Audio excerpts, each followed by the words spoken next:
இயேசு கிறிஸ்துவில் பிரியமான சகோதர சகோதரிகளே, அன்பே பிரதானம், தேவ அன்பே பிரதானம், அன்பே பிரதானம், தேவ அன்பே பிரதானம் என்ற பாடல் வரிகளின் போல அன்புதான் திருச்சபையின் பிரதான பண்பாகும்.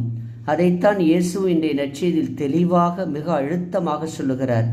புனித பவுலடியார் கொரிந்தியருக்கு எழுதிய மடலில் மிக அழகாக சொல்லுகிறார் அன்பின் பெருமையை.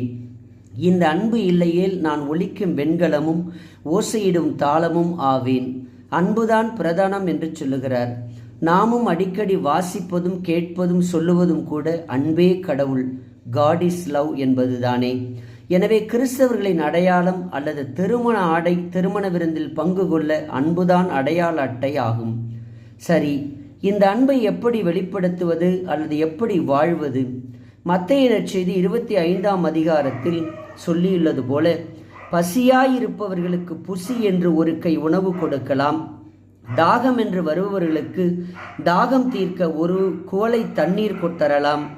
வேதனையுடனும் மன துயரத்துடனும் துக்கத்துடனும் இருக்கும் உள்ளங்களில் வேதனை, பாரம், கவலை தீர்க்க அவர்களின் சுமையை கேட்பதன் அல்லது கவனிப்பதன் மூலம் குறைக்கலாம். ஆடையின்றி இருப்பவர்களின் நிலையை உணர்ந்து நம்மாலான உதவி செய்யலாம்.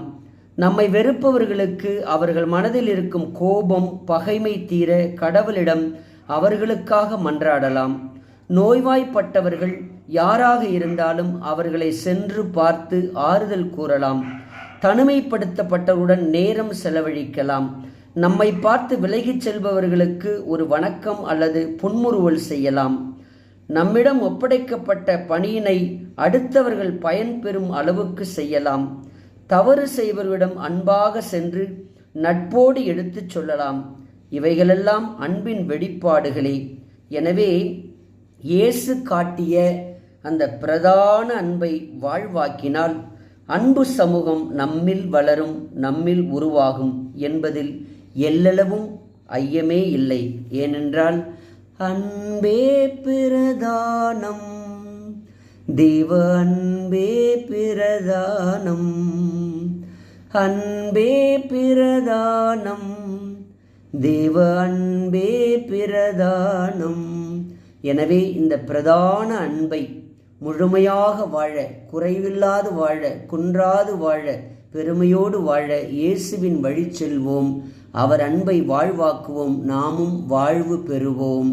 ஆமேன்.